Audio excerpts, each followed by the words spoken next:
Hello YouTube family, welcome back to another new blog. Friends, ये blog है Thirparappu waterfalls के बारे में, यानी एक झरना जो तमिलनाडु राज्य के कन्याकुमारी जिले में स्थित है।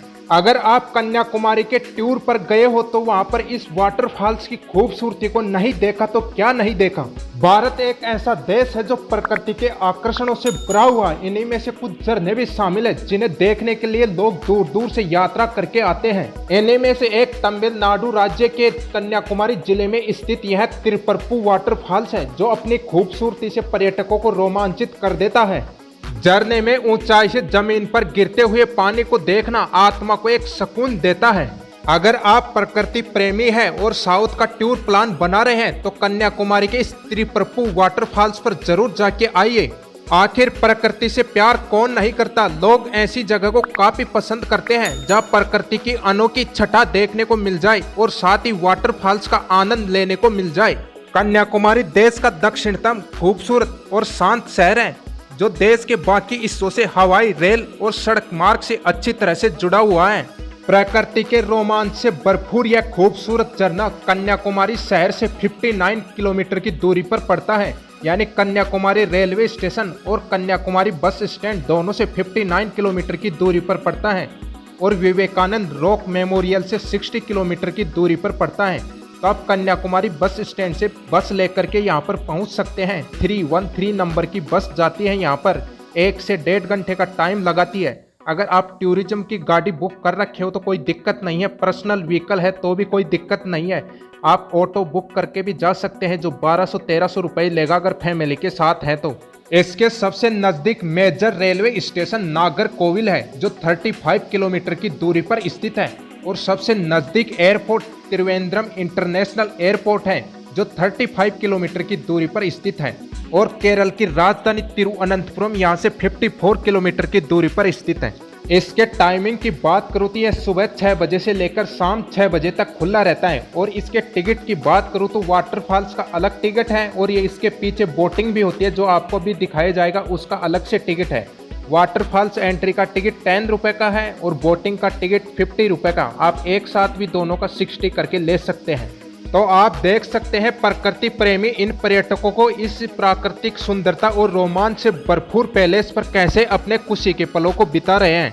अगर आपको जानना है कि एग्जैक्ट में झरना क्या होता है तो पहाड़ों से बहते हुए जल के स्रोत को झरना कहा जाता है। मनभावन नजारा एवं शीतल जल देने वाले झरने का निर्माण किसी नदी के पर्वत या बड़ी चट्टान के टकराने से उत्पन्न होता है। जब जल की धारा किसी स्थिर चट्टान से टकराकर गहरे तल की ओर गिरती है तो वह झरने का रूप ले लेती है। प्राकृतिक सौंदर्य में झरने का बड़ा ही महत्व होता है और ये लोगों के मनोरंजन, आकर्षणों और क्रीड़ाओं के साधन भी होते हैं। झरने का शीतल मधुर संगीत देता जल मन को प्रफुल्लित कर देता है। ये देखे, जल की धारा ऊपर से गिरते हुए नीचे की ओर इस तरह जा रहे, इन पहाड़ों में मिलकर के इधर जा रही है। इधर झरने में नहाते समय आप अपने कपड़े भी चेंज कर सकते हैं, यहाँ पर व्यवस्था है अच्छी तरह से। झरना देखने में काफी मनमोहक लगता है। गर्मियों के दिनों में यहाँ पर पर्यटकों और लोगों की काफी भीड़ जमा हो जाती है। दुनिया का सबसे ऊंचा झरना वेनेजुएला देश में स्थित है, जिसका नाम एंजल फॉल्स है, जिसमें जल की धारा 3212 फीट की ऊंचाई से गिरती है। और इंडिया में सबसे बड़ा झरना कर्नाटक में स्थित है, जिसका नाम जोग फॉल्स है। कन्याकुमारी का यह तिरुपरप्पु झरना कोडाई नदी से निकलता है, जिसमें जल की धारा 50 फीट ऊंचाई से गिरती है। और यह झरना हरी सुंदर वनस्पतियों से घिरा हुआ है। यह ऐसा स्थान है जहां पर व्यक्ति प्रकृति के आगे झुक जाता है, क्योंकि यह मानसिक शांति प्रदान करता है। विशेष रूप से यहाँ पर प्रकृति प्रेमियों को अपना क्वालिटी टाइम स्पेंड करते हुए देखा जा सकता है। यहाँ का पानी साल भर ठंडा रहता है और यहाँ पर किसी भी समय जाया जा सकता है, लेकिन इसकी असली सुंदरता मानसून के टाइम देखने को मिलती है। ये देखिए, यहाँ पर एक स्विमिंग पूल भी है। आप खूबसूरत जल की धाराओं से नहाने के बाद इस स्विमिंग पूल का भी आनंद ले सकते हैं और अपना शांतिपूर्ण समय इसके अंदर बिता सकते हैं, तैराकी कर सकते हैं। और एक अम्यूजमेंट पार्क भी है, तो आप अपने बच्चों को अलग अलग राइड्स करवा सकते हैं, एक्टिविटीज करवा सकते हैं। यहाँ पर देखिए अलग अलग राइड्स एक्टिविटीज है, बच्चे आपको करते हुए दिख भी जाएंगे। कन्याकुमारी में और भी अच्छे अच्छे झरने थे, लेकिन कन्याकुमारी के मेन शहर यानी उसके रेलवे स्टेशन, बस स्टैंड और विवेकानंद रॉक मेमोरियल और उसके कन्याकुमारी के बीच के सबसे नज़दीक यही पड़ता था। ये 59 किलोमीटर दूर पड़ता है और बाकी काफ़ी दूर थे, इसलिए वहाँ पर नहीं जा सके, तो यहीं जा सके।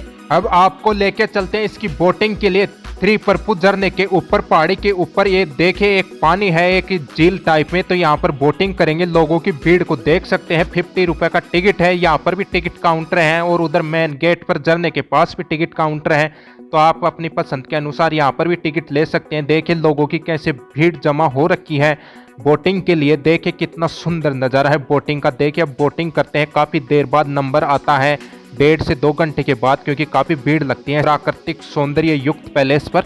ये देखें हमारी बोटिंग स्टार्ट हो चुकी है। पूरे सैलानी बोट के अंदर बैठ चुके हैं और चारों तरफ इस मनमोहक नज़ारे, हरी भरी वनस्पति युक्त इस पैलेस का आनंद उठाएंगे। बोटिंग का आनंद उठा रहे हैं, सभी लोग बैठ चुके हैं। 2 लड़के पेडल दे रहे हैं इस बोटिंग को आगे धकेलने के लिए। देखिए इस तरह स्टिक से पेडल दिया जाता है ताकि बोट आगे की तरफ खिसके, तो पूरी इस झील के अंदर घूम के आएंगे। तो इसी झील से नीचे जाके झरने की जलधारा बह रही है, तो उसमें नहाने के बाद में लोग अब बोटिंग का आनंद उठाने के लिए ऊपर आ गए हैं। काफ़ी देर इंतज़ार करने के बाद बोटिंग का नंबर आया है, क्योंकि ऐसे खूबसूरत पैलेस पर भीड़ तो लगती है और नंबर भी काफ़ी देर बाद आता है। तो देखिए हरी भरी वनस्पति कितनी सुंदर दिख रही है, 4 चांद लगा रही है इस पैलेस को और भी ज़्यादा। अगर आप नेचर लवर है तो यह स्थान आपको निराश नहीं करेगा। और इस झरने का पानी एकदम स्वच्छ है, इसको पी भी सकते हैं, इतना साफ दिखता है कांच की तरह। देखे और भी बोटिंग आपको दिख जाएगी। 2 लोगों की भी बोटिंग है अलग से, 3-4 लोगों की भी है, और ऐसे ग्रुप में अलग बड़ी नाव भी है जिसके अंदर हम बोटिंग कर रहे हैं। देखिए एक पेड़ आ गया, तो इसका भी आनंद उठाते हुए लोग बाग, क्योंकि ऊपर था सिर के बिल्कुल। तो देखे हरी भरी वनस्पति को निहार रहे हैं, इस झरने के खूबसूरत नज़ारे का लुत्फ उठा रहे। दूसरी बोटिंग भी आती हुई दिख जाएगी आपको, ऐसे बार बार आएगी। देखिए हमारी बोटिंग कंप्लीट हो चुकी है, तो प्लेटफॉर्म पर आ चुके हैं। अब चलते हैं वापस। ये देखे प्लेटफॉर्म रहा, तो बोटिंग पूरी करने के बाद इससे उतर करके जाते हैं वापस। लोग इंतजार में खड़े हैं, जो हमारी बोटिंग खाली हुई है तो इसमें बैठ करके जाएंगे। जो उतरे हैं लोग वो देखे उतर करके आएंगे। यहाँ पर देखे हाथी देख लीजिए, इस झरने में इस पत्थरों के बीच में एक मालिक अपने हाथी को भी नहला रहा है। देखिए कितने अच्छे तरीके से हाथी को नहला रहा है, साफ कर करके, मेल उतार करके। तो इस वीडियो को लाइक शेयर सब्सक्राइब कीजिए और मिलते हैं नए व्लॉग में। जब तक ओके बाय बाय।